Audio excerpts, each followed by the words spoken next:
The survey for a moment. Has the ABS advised you the number of survey forms that have been returned to sender and not processed, and how do you plan to deal with those? Just let me check, Senator. Would we have that data?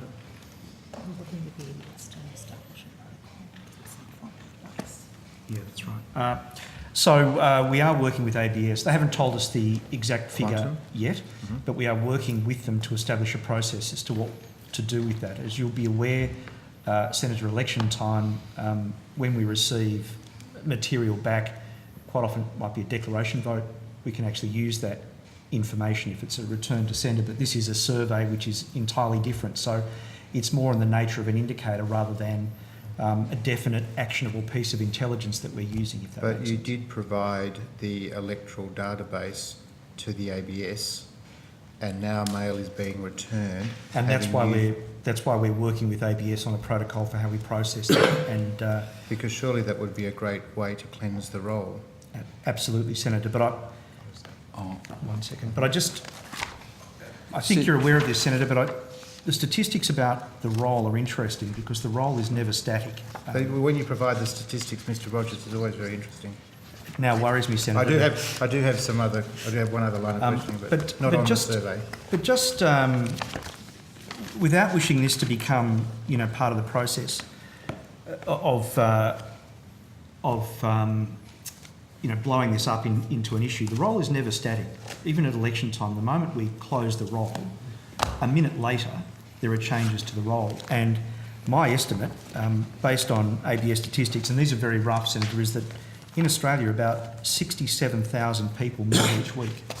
So the moment the roll is closed, each week that goes past, there are many, many thousands of people that move address. I think there was an article in the media the other day that over the last 5 years, 40% of Australians have moved or something in 5 years. So there are 67,000 people that move each week. But there are probably 2 or 3 election cycles in that 5 years for someone.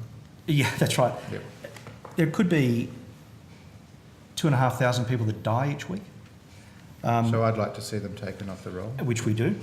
There are a number taken off the roll every week due to the unsound mind provisions. So if I understand, but the critical point is you don't yet know how many survey forms have been returned to the ABS via Australia Post.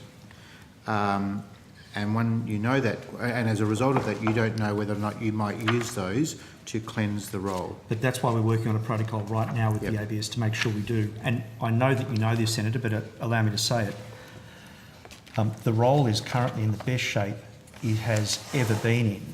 And using the latest ABS data, we've recategorised where we are with the roll. And at the moment, we estimate that it's at 96.3% complete. It's the first time, well, I'd probably say since Federation, but certainly in modern history, that the roll has ever been that complete. So the number of missing has reduced, the divergence between the states has reduced. Okay, so I'm interested in getting it from 96 point whatever to 97, 98. So here's an opportunity. These survey forms have been returned to the ABS via Australia Post, and you're telling me that we don't yet know how we're going to use that information. No, we may not even use the information. No. I said we're establishing a protocol, but the Deputy Commissioner may have... Senator Jeff Pope, Deputy Electoral Commissioner. If I can just add to what the Commissioner is saying, we will have to go through a very careful process. Because of the extended nature of the survey period, the ABS, in collaboration with us, set up a process where people could advise the ABS of a temporary postal address over the duration of the survey period.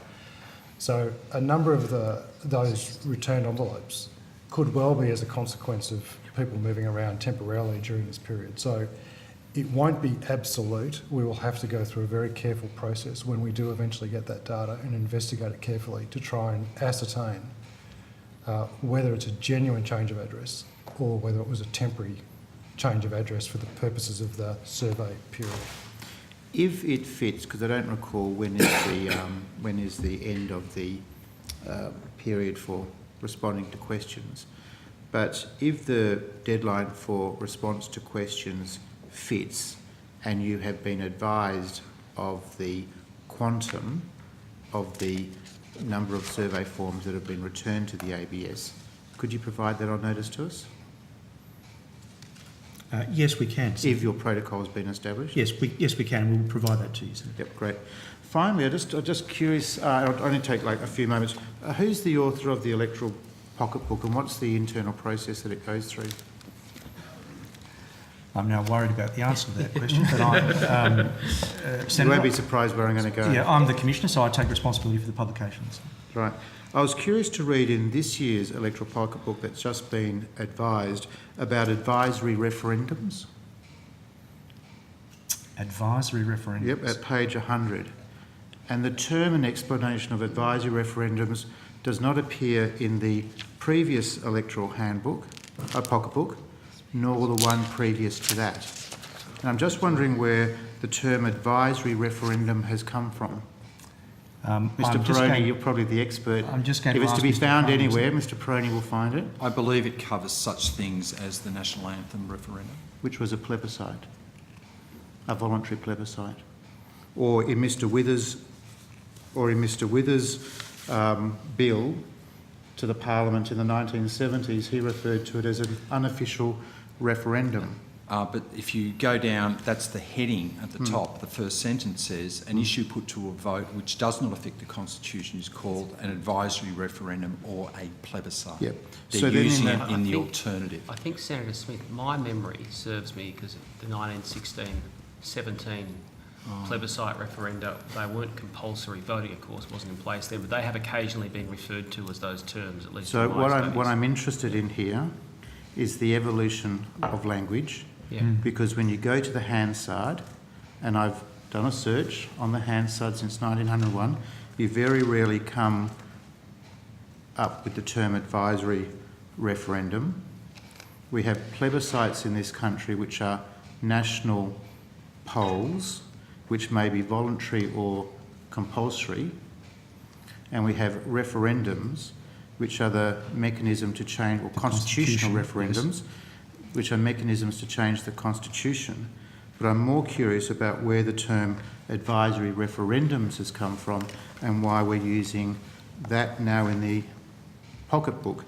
Can I ask Senator Smith when we've then, not used it previously. in 1916 and 17, my memory says they were more often referred to as referendums than plebiscites.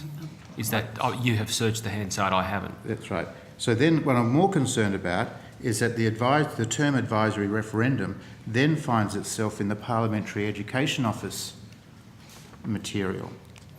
So perhaps, Mr Rogers, you could just let me know on what basis the advisory referendum term is being used in the electoral pocketbook and whether or not the explanation that's been given for the advisory referendum, which talks about the conscription issue of 1916 and 1917, talks about the national song poll, and then goes on, under a different subheading, to talk about the military service plebiscites. Senator, I'll take that on notice and I'll... If you could. And if it requires correction, perhaps we could correct it in the next edition. I don't want to cause any unnecessary expense to taxpayers, but you know my strong sort of philosophical view about these issues. So when I came across it, it's a great resource. It's a great resource, but I did get stumped at page 100. Senator, thank you for pointing that out. I'll take that on notice. We'll find out and we'll come back to you. But can I also use this opportunity to let you know Very that briefly, because I want to come to Senator Rhiannon in the remaining minutes. that is the last printed version of that Oh, I didn't realise, sorry. pocketbook. Oh, so it's I'm gonna easier to struggle. correct in the future. Great. In the future, it'll be an online Excellent. So publication. this is the one to collect. That is That's correct. Great. It's a collector's item. Senator Great, Rhiannon. thanks. Thank you, Thanks, Chair. Mr. Prime. Mr Rogers.